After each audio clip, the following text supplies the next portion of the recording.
یہ سب کیوں بتا رہا ہے؟ اس لیے بتا رہا ہے کہ مخلوق سے متاثر ہونے کی ضرورت نہیں، خالق سے تعلق بنانے کی ضرورت ہے۔ مخلوق سے متاثر ہونے کی ضرورت نہیں، خالق سے تعلق بنانے کی ضرورت ہے۔ میرے عزیز دوستو، اور میں بار بار عرض کرتا ہوں کہ اس کائنات کا سب سے آسان کام ہے اللہ سے تعلق بنانا۔ بہت آسان کام، کہیں جانے کی ضرورت نہیں ہوتی، کسی کو منانے کی ضرورت نہیں ہوتی، کسی کو سفارشی بنا کر لانے کی ضرورت نہیں ہوتی، صرف دل کے ارادے کی ضرورت ہے۔ انسان اپنے دل میں یہ فیصلہ کر لے کہ آج کے بعد میں نے وہ نہیں کرنا جو دل کہتا ہے، آج کے بعد وہ کرنا ہے جو اللہ کہتا ہے، بس بن گیا تعلق۔ کیا مشکل ہے اس میں؟ پھر اس کے بعد انسان خود کو ڈیولپ کرنا شروع کرے، خود کو تیار کرنا شروع کرے، اور اس کے لیے بھی کوئی اللہ کا ایسا حکم نہیں ہے کہ تم نے چھت کے اوپر چھلانگ لگانی، آپ سیڑھیاں چڑھیں گے، آپ درجہ بدرجہ آگے آتے چلے جائیں گے۔ ایک صحابی حضور اکرم صلی اللہ علیہ وسلم کی خدمت میں حاضر ہوئے، عرض کیا اللہ کے محبوب اريد ان اكون اتقى الناس، اللہ کے محبوب میرا دل کرتا ہے کہ میں اس پوری دنیا میں سب سے بڑا متقی بن جاؤں، مجھ سے زیادہ کوئی نیک نہ ہو، تو کیا کروں؟ تو قربان جاؤں رحمت عالم صلی اللہ علیہ وسلم پر کتنی آسان بات بتائی عزیز دوستو۔ یہ نہیں فرمایا کہ روزانہ روزہ رکھو، یہ نہیں فرمایا کہ روزانہ تہجد پڑھو، یہ نہیں فرمایا کہ نوکری ملازمت کرنا چھوڑ دو تو تم بڑے کوئی متقی بن جاؤ گے، ولی بن جاؤ گے، ہرگز نہیں۔ دیکھیے ذرا، سنیے کتنی آسان بات۔ فرمایا اجتنب عن الحرام تکون اتقى الناس، خود کو حرام چیزوں سے بچا لو، اللہ کی نظر میں بڑے متقی بن جاؤ۔ اب بتائیے کون سا مشکل ہے؟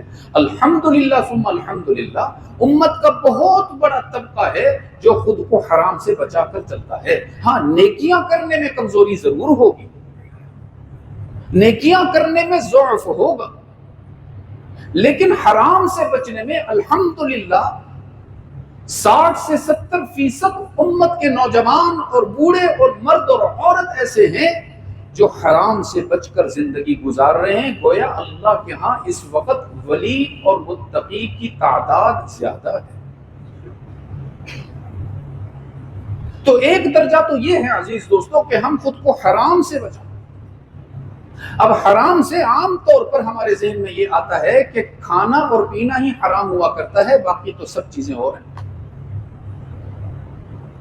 یقیناً وہ بھی حرام ہے، کھانے اور پینے میں بھی ہمیں احتیاط کرنی ہے کہ حرام نہ کھائیں، حرام نہ پیئیں، لیکن یاد رکھیے کسی کا حق مارنا بھی حرام ہے۔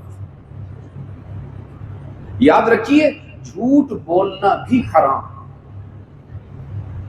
اور ایک حدیث پاک میں آتا ہے جس کا مفہوم یہ ہے کہ جب کوئی جھوٹ بولتا ہے تو فرشتے اس سے میلوں دور چلے جاتے ہیں، اس کے منہ سے ایسی بدبو نکلتی ہے کہ فرشتے قریب نہیں آتے اسے۔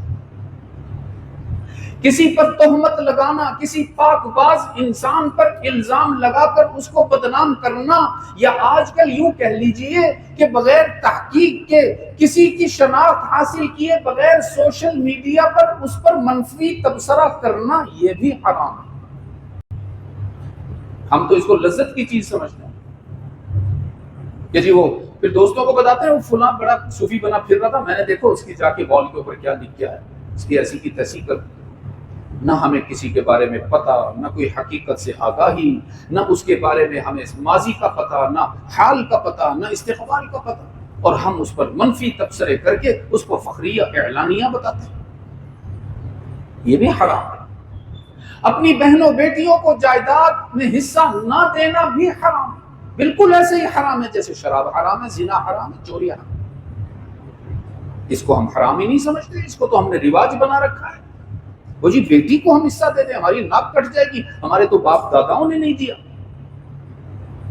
تو باپ داداؤں کا کیا ہوا غلط کام آپ کے لیے حجت نہیں بن سکتا۔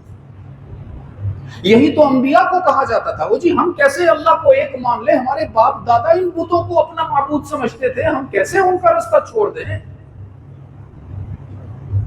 یاد رکھیے کسی اچھے آدمی کا غلط عمل دلیل نہیں ہوتا۔ پتہ نہیں میں آپ کو سمجھا پایا کہ نہیں سمجھا پایا۔ کسی اچھے آدمی کا غلط عمل دلیل نہیں ہوتا، حجت نہیں ہوتا کہ ہم بھی وہ عمل کریں، چونکہ وہ اچھا آدمی ایسا کر رہا تھا۔ ہمارے لیے حجت ہے محمد الرسول اللہ صلی اللہ علیہ وسلم۔ جو عمل ان کی سنت کے مطابق ہوگا وہ ہمارے لیے حجت بھی ہوگا، باعث نجات بھی ہوگا، باعث رحمت الہی بھی ہوگا۔ اس کے علاوہ بڑے سے بڑے آدمی کا غلط عمل ہمارے لیے حجت نہیں بن سکتا۔ اس لیے کہ بس ایک ہستی ہے کائنات، سرکار دو عالم صلی اللہ علیہ وسلم، جن کو اللہ نے معصوم بنایا، جن کو اللہ نے پاک بنایا، جن کو اللہ نے قیامت تک کے لیے نمونہ بنایا، اور یہ واحد ہستی ہے جس کی تخلیق پر اللہ نے ناز فرمایا۔ ناز کا کیا مطلب ہوتا ہے کوئی ایسا اور لا کے دکھا سکتے ہو کوئی اور ایسا حسین، ایسا جیسے ہمارا کوئی بچہ بہت تیار ہو کر آئے، بڑے اچھے کپڑے پہنے، بڑا اچھا، یا کوئی بچہ آج کل ابھی کل پرسوں میٹرک کا رزلٹ آیا، کتنے بچوں نے مجھے فون کر کے خوشخبری سنائی، مفتی صاحب ہم نے اتنے نمبر لیے، ہم نے اتنے نمبر، دعا کے لیے کہتے تھے تو پھر ہمیں رزلٹ بھی بتاتے ہیں۔ تو جس کے نمبر زیادہ ہوتے ہیں، یا یوں کہ یہ جو فرسٹ آتا ہے، کبھی اس کا ناز دیکھا کریں، اس کی چال کیسی ہوتی ہے، اس کا انداز کیسا ہوتا ہے، اس کی گفتگو کیسی ہوتی ہے، اور ماں باپ کو کیسا رشک ہوتا ہے اپنی ایسی اولاد پر کہ اس جیسا کوئی اور ہے تو لا کے دکھاؤ نا، سامنے آئے نظر۔ یوں تو اللہ نے پوری کائنات کو بنایا، سجایا، مہکایا، چمکایا، لیکن کسی مخلوق پر اللہ نے ناز نہیں کیا، بس ایک ہے محمد الرسول اللہ صلی اللہ علیہ وسلم، جس پر اللہ نے ناز کیا ہے، ناز کہ اس جیسا نہ پہلے کبھی کوئی میں نے بنایا ہے اور بعد میں تو سوال ہی پیدا نہیں ہوتا۔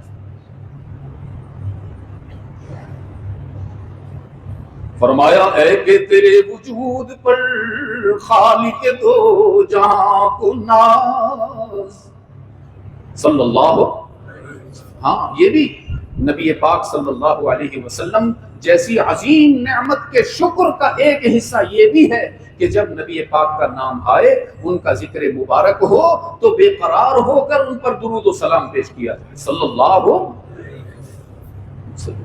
اور پھر جمعہ کے روز تو ویسے بھی علماء ہمیں بتاتے ہیں، بعض احادیث سے معلوم ہوتا ہے کہ جمعہ کے روز پڑھا جانے والا درود پاک اللہ پاک براہ راست اپنے محبوب تک پہنچا دیتے ہیں۔ اور بعض کتب میں نے پڑھا کہ درود پڑھنے والے کا نام بھی نبی پاک کو بتایا جاتا ہے، تعارف کروایا جاتا ہے۔ تو ہر جگہ شرمایا نہیں کرتے، گھبرایا نہیں کرتے، کچھ جگہوں پر ایمان کا اظہار کرنا ضروری ہوتا ہے۔ فرمایا اے کہ تیرے وجود پر خالق دو جہاں کو ناز، صلی اللہ، ہاں اے کہ تیرا وجود ہے وجہ وجود کائنات، رب کعبہ کی قسم میرا یہ ایمان ہے کہ اگر اللہ نے اس کائنات میں محمد کو نہ بھیجنا ہوتا تو کائنات کو ہی نہ بنایا جاتا۔